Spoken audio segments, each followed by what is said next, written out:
What if the most important story in the Bible was the one they deliberately cut out? What if the story of Noah's flood wasn't about punishing human sin, but about cleaning up a genetic catastrophe? There is an ancient text found with the Dead Sea Scrolls that tells the true story of the fallen angels. It names them, it describes their crimes, and it reveals that their monstrous children, the Nephilim, are the reason the world had to be washed clean. This is the Book of Enoch, and once you know what's inside, you'll understand why someone wanted it buried for 2,000 years. The Book of Enoch is an ancient Hebrew apocalyptic religious text ascribed by tradition to Enoch, the great-grandfather of Noah. Enoch contains unique material on the origins of demons and Nephilim, why some angels fell from heaven, an explanation of why the Genesis flood was morally necessary, and prophetic exposition of the 1,000-year reign of the Messiah. The older sections, mainly in the Book of the Watchers of the text, are estimated to date from about 300 to 200 BC, and the latest part, Book of Parables, probably to 100 BC. The Watchers. In the famous apocryphal that has not been integrated into the Catholic Church canon, Enoch explains that the angels were created on the second day of creation and were assigned to various positions. One of the angels, called Satan, rebelled because he thought he could become more powerful than God. God, therefore, threw him out of heaven.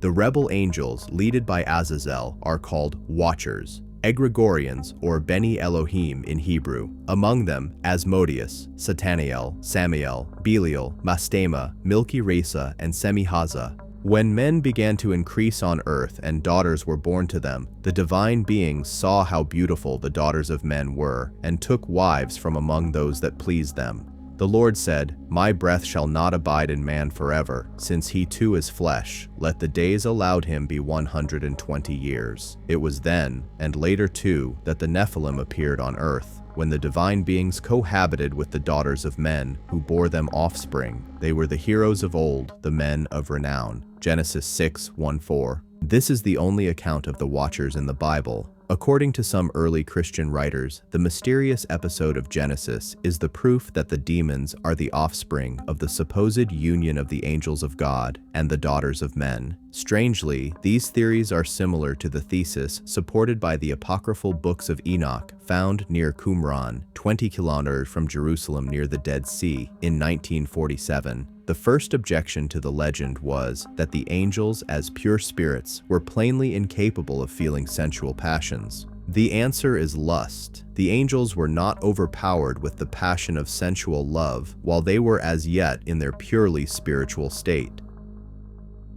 But when they looked down and witnessed the wickedness and ingratitude of men whose sins were defiling the fair creation of God, they asked of their Creator that they might be endowed with bodies like those of men, so that coming down to earth they might set things right and lead a righteous life in the visible creation. Their wish was granted. They were clothed in bodies and came down to dwell on earth. But now they found that with their raiment of mortal flesh, they had acquired also the weakness and passions which had wrought such havoc in men, and they too, like the sons of men, became enamored of the beauty of women, and, forgetting the noble purpose of their descent to earth, gave themselves up to the gratification of their lust, and so rushed headlong to their ruin. Names and misdeeds of the fallen angels, aka the 5 Satans. In Enoch 69:4-12, there is a list of the names of the fallen angels. This passage is odd because it mentions angels that are not mentioned elsewhere. Yekon, one who misled all the children of the angels, brought them down upon the earth, and perverted them by the daughters of the people.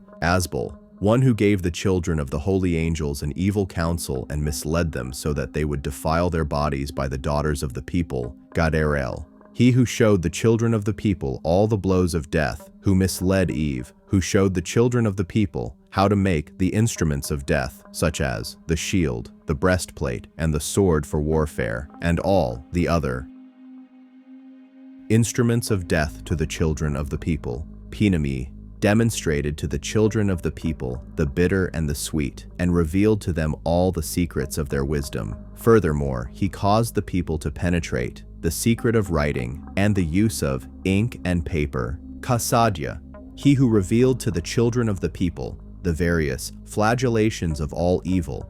the flagellation of the souls and the demons, the smashing of the embryo in the womb so that it may be cursed, the flagellation of the soul, snake bites, sunstrokes, the son of the serpent, whose name is Tabata, names of other fallen angels. 1 Enoch 69's 2, Semyaz, Aristakis, Armen, Kokbael, Turel, Rumyal, Daniel, Nekael, Barakel, Azazel, Armaros, Betrial, Basasel, Hananel, Turel, Sipweseel, Yeterel, Tumael, Turel, Rumel, and Azazel. The fall and punishment of the Watchers. Raphael was commanded to bind Azazel hand and foot, and to cast him into a hole in the desert due to El that the Lord had made. Raphael threw rugged and sharp rocks and covered Azazel's face so that he would not see light. Michael was commanded to bound Semyaza and his associates in the valleys of the earth. They will remain there until the day of judgment, when he will be cast into the fire.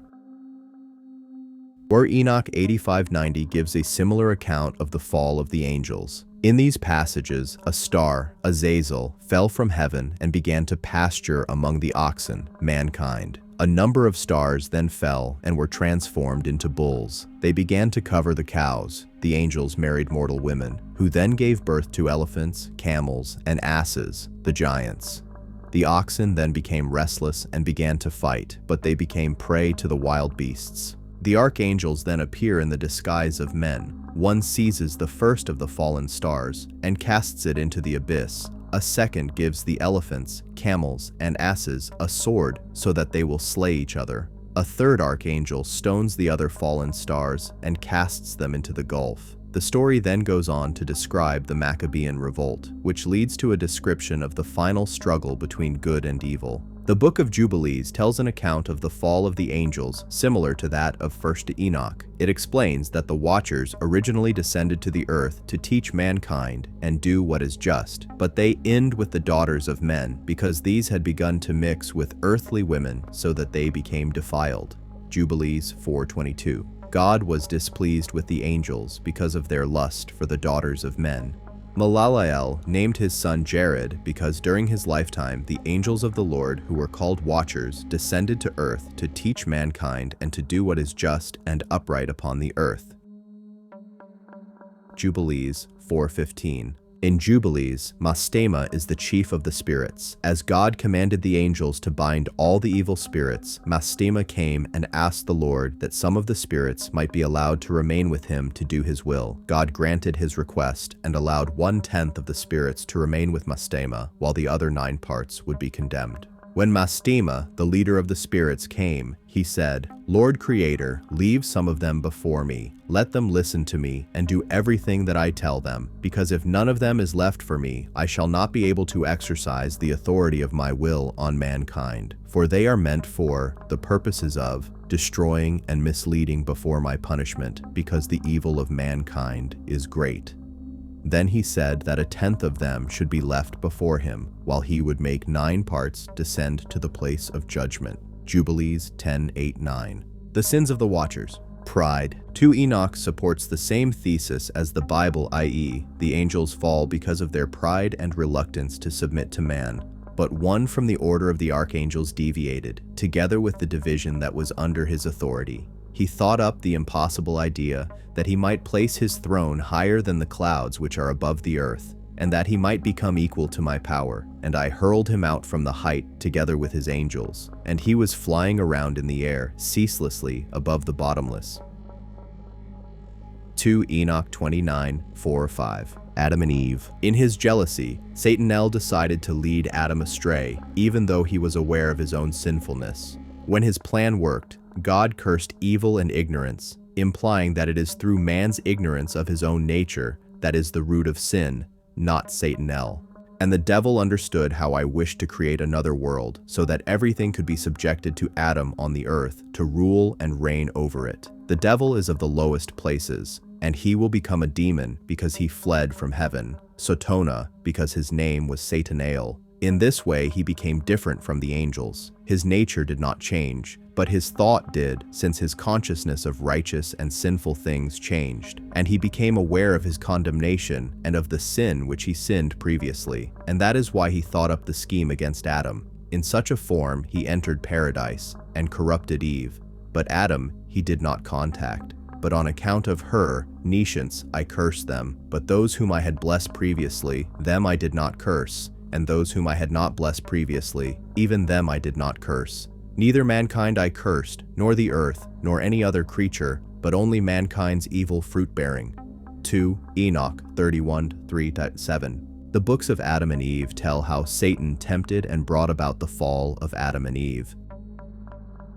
In the beginning, Satan is represented as being an angel of God. It then explains that when Adam was formed in God's image, Michael commanded the angels to worship him. Satan refused to do so because Adam was inferior and younger than himself. He claimed that instead, Adam should worship him. Because of this, Satan and the other angels who refused to worship Adam were banished from heaven. Satan then decided to bring about the ruin of Adam and Eve. I cheated thee, and with a heavy sigh the devil spake, O Adam, all my hostility, envy, and sorrow is for thee, since it is for thee that I have been expelled from my glory, which I possessed in the heavens in the midst of the angels, and for thee was I cast out in the earth.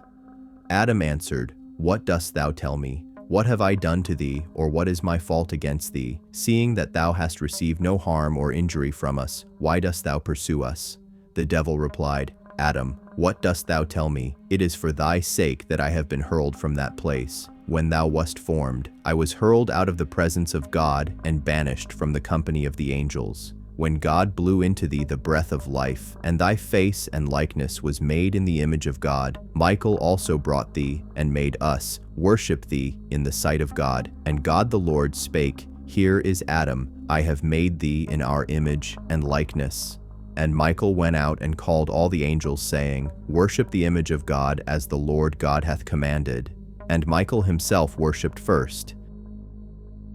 Then he called me and said, Worship the image of God the Lord. And I answered, I have no need to worship Adam. And since Michael kept urging me to worship, I said to him, Why dost thou urge me? I will not worship an inferior and younger being than I. I am his senior in the creation. Before he was made, was I already made. It is his duty to worship me. When the angels who were under me heard this, they refused to worship him. And Michael saith, Worship the image of God. But if thou wilt not worship him, the Lord God will be wrath with thee. And I said, If he be wrath with me, I will set my seat above the stars of heaven, and will be like the highest. And God the Lord was wrath with me, and banished me and my angels from our glory. And on thy account were we expelled from our abodes into this world, and hurled on the earth. And straightway we were overcome with grief, since we had been spoiled of so great glory. And we were grieved when we saw thee in such joy and luxury, and with guile wife, and caused thee to be expelled through her, doing from thy joy and luxury, as I have been driven out of my glory. Vita Adai et Evai 12-16. Another example of the deeds of Samael is his role in the trial of Abraham. Samael stood before God to accuse Abraham of selfish piety. God decided to test Abraham by asking him to sacrifice his son, Isaac. Samael then tried to persuade Abraham not to sacrifice Isaac, and also to persuade Isaac to rebel against this trial. When he saw that Abraham would not disobey God, he revenged himself by telling Sarah that Isaac had been slain. She then died of her grief and terror. In the books of Adam, Yahweh called the demiurge is considered as a wicked god, jealous and inferior. The real creator is unknown and hidden, whereas the devil become the savior of mankind. Fornication with women. The very sin of the Watchers were the perversion of their essence, copulation with human women. Certain passages in Jewish Midrash talk of how angels are immortal and do not need to reproduce. Because humans are not, they must reproduce in order to achieve immortality in their descendants. Book of Enoch gives an account of the fall of the angels from heaven. Chapter 6 talks of how the angels saw and lusted after the daughters of men. In those days, when the children of man had multiplied, it happened that there were born unto them handsome and beautiful daughters. And the angels, the children of heaven, saw them and desired them. And they said to one another, Come, let us choose wives for ourselves from among the daughters of man, and beget us children. And Semyaz, being their leader, said unto them, I fear that perhaps you will not consent that this deed should be done, and I alone will become responsible for this great sin. But they all responded to him, let us all swear an oath and bind everyone among us by a curse not to abandon this suggestion, but to do the deed." Then they all swore together and bound one another by the curse, and they were altogether 200. Verse Enoch 6, 1-7. Teaching of forbidden knowledge. The angels descended on Mount Hermon during the days of Jared. There were 19 leaders mentioned in Enoch, who were also called the chiefs of 10. They took wives unto themselves, and everyone, respectively, chose one woman for himself, and they began to go unto them, and they taught them magical medicine, incantations, the cutting of roots, and taught them about plants. First, Enoch 7, 1-5. The angels then taught women charms, enchantments, the cutting of roots, and the knowledge of plants. They taught men how to make various weapons and armor, and also arts and sciences, which are the secrets of the natural universe, which God did not intend for man to know. The interesting fact is that the fallen angels have brought man the seeds of civilization. This is very similar to the Archaean Greek myth of Prometheus, who was condemned for teaching humans how to make fire and cast from Olympia to endure having his liver eaten by a giant vulture for eternity. As these acts led to an increase in lawlessness and warfare on earth, the four archangels, Michael, Uriel, Raphael, and Gabriel, cried out to God. In response, God sent Uriel to warn Noah that there would soon be a great flood, the Nephilim.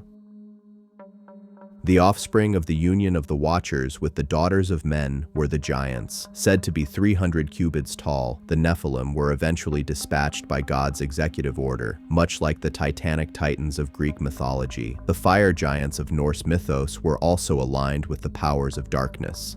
And the women became pregnant and gave birth to great giants whose heights were 300 cubits. These giants consumed the produce of all the people until the people detested feeding them. So the giants turned against the people in order to eat them. Worst Enoch 7, 1-5. For it was on account of these three things, fornication, uncleanness, and injustice, see Jubilees 7:20, that the flood was on the earth, since it was due to fornication that the Watchers had illicit intercourse, apart from the mandate of their authority, with women. When they married of them whomever they chose, they committed the first acts of uncleanness. They fathered as their sons the Nephilim. Jubilees 7:21-22. The race of giants perished in the flood. Their disembodied souls wandered through the world as the race of demons. These spirits are not material or corporal beings, but they torment mankind because they have proceeded from them. According to 1 Enoch, these spirits will not be punished until the day of judgment, in contrast to the Watchers, who are punished both before and on the day of judgment. But now the giants who are born from the union of the spirits and the flesh shall be called evil spirits upon the earth, because their dwelling shall be upon the earth and inside the earth. Evil spirits have come out of their bodies, because from the day that they were created from the holy ones, they became the Watchers. Their first origin is the spiritual foundation. They will become evil upon the earth and shall be called evil spirits. The dwelling of the spiritual beings of heaven is heaven, but the dwelling of the spirits of the earth, which are born upon the earth, is in the earth. The spirits of the giants oppress each other. They will corrupt, fall, be excited, and fall upon the earth, and cause sorrow. They eat no food, nor become thirsty, nor find obstacles. And these spirits shall rise up against the children of the people and against the women, because they have proceeded forth from them. Or in Enoch 15:2. Enoch also mentions a group of angels called the Grigori, who are similar to the Watchers. Their prince is called Satanael. A difference in this account, as compared with the two previous accounts, is that only 3 angels came down to earth to take wives and beget giants. These are the Grigori, who with their prince Satanael rejected the Lord of light, and after them are those who are held in great darkness on the second heaven, and 3 of them went down on earth to the place Hermon, and broke through their vows on the shoulder of the hill Hermon, and saw the daughters of men, how good they are, and took to themselves wives, and befouled the earth with their deeds, who in all times of their age made lawlessness and mixing, and giants are born, and marvelous big men, and great enmity, and therefore God judged them with great judgment, and they weep for their brethren, and they will be punished on the Lord's great day. 2 Enoch 18:3-4. The Book of Enoch stands as a monumental and haunting pillar in the architecture of Judeo-Christian thought, a sprawling apocryphal text that dares to fill the terrifying silences of the early chapters of Genesis. Its narrative of the Watchers is not a mere sidebar to biblical history, but a profound and disturbing origin story for evil itself, one that reconfigures our understanding of sin, knowledge, and divine justice. The conclusion we draw from this ancient text is that the corruption of the world was not a gradual, human-led decline, but a catastrophic, top-down invasion, a celestial rebellion whose devastating consequences irrevocably altered the course of human destiny and forced God's hand in enacting the Great Flood. The story of the Watchers is, therefore, the essential prelude to the deluge, a theological masterstroke that explains the moral necessity of that global purification by revealing a world so contaminated by hybrid monstrosity and forbidden knowledge that only a total reset could preserve the possibility of a righteous human future. At the heart of the Enochian narrative is the radical and unsettling demystification of the sons of God from Genesis. They are not vague divine agents, but named, individuated angels, the Watchers, led by figures like Semyaza and Azazel. Their fall is depicted with a tragic complexity that transcends simple pride. It begins with a noble, or at least neutral, intent to instruct and guide humanity. However, this divine mission is catastrophically perverted by the most primal of earthly temptations, lust. The descent of these spiritual beings into physical bodies and carnal desire represents a fundamental violation of the cosmic order. Their sin was not merely one of disobedience, but of ontological confusion. They blurred the sacred boundaries between heaven and earth, spirit and flesh, the divine and the mortal. This transgression was the original mixing that polluted creation at its core. The consequences of this angelic rebellion were twofold, and both were catastrophic for humanity. First, the Watchers did not come empty-handed. They brought the forbidden fruits of celestial knowledge. In a darkened version of the Promethean myth, figures like Gadrahel, Penemi, and Kazdea bestowed upon humanity the arts of war, sorcery, writing, and the secrets of abortion and venoms. This was not a benevolent gift, but a corrupting influence, accelerating human civilization along a path of violence, deceit, and cosmic awareness for which it was spiritually unprepared. The text suggests that technology and knowledge, divorced from divine wisdom and moral maturity, become instruments of self-destruction. The Watchers, therefore, are the patrons of a damned enlightenment, jump-starting human culture with a cursed knowledge that inevitably led to the lawlessness that covered the earth. The second and more visceral consequence was the birth of the Nephilim.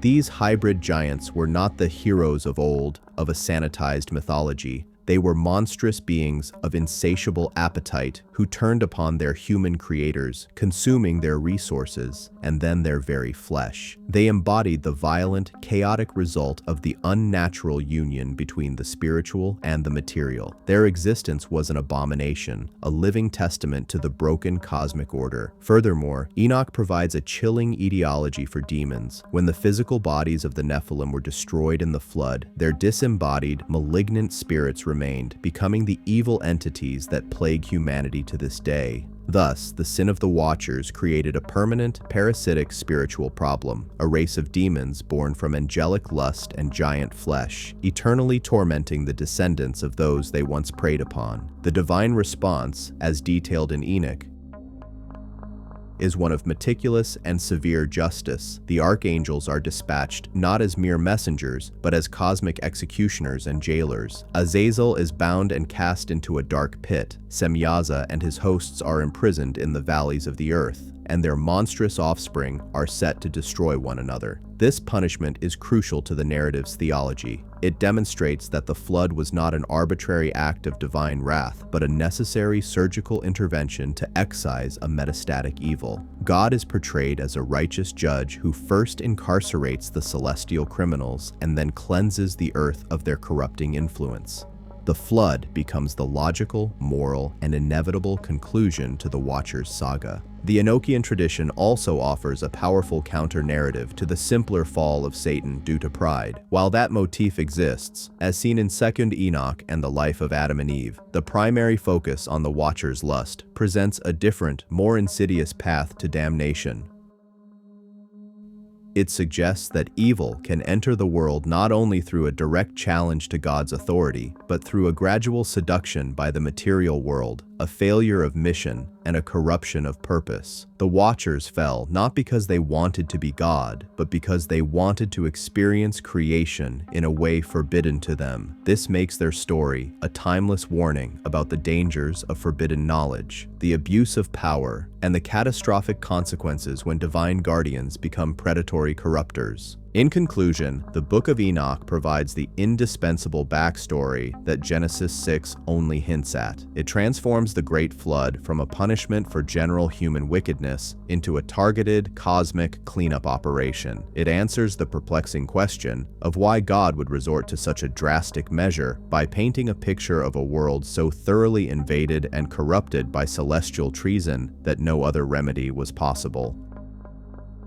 The Watchers, the Nephilim, and the forbidden knowledge they spread are the three pillars of this pre-Diluvian apocalypse. Their story echoes through mythology, from the Titans of Greece to the Jotun of the Norse, serving as a universal archetype of a lost golden age shattered by the arrogance and lust of the gods themselves. To read the Book of Enoch is to understand that the battle between good and evil is not merely a terrestrial struggle, but one with deep, tragic roots in a heavenly betrayal that forever scarred the world and shaped the fraught relationship between humanity, the divine, and the fallen spirits that walk in shadow. Thanks for watching, everyone. If you enjoyed this video, don't forget to like, subscribe, and hit that notification bell so you never miss an update. Drop a comment below with your thoughts. I love hearing from you. Check out more videos on the screen, and I'll see you in the next one. Take care.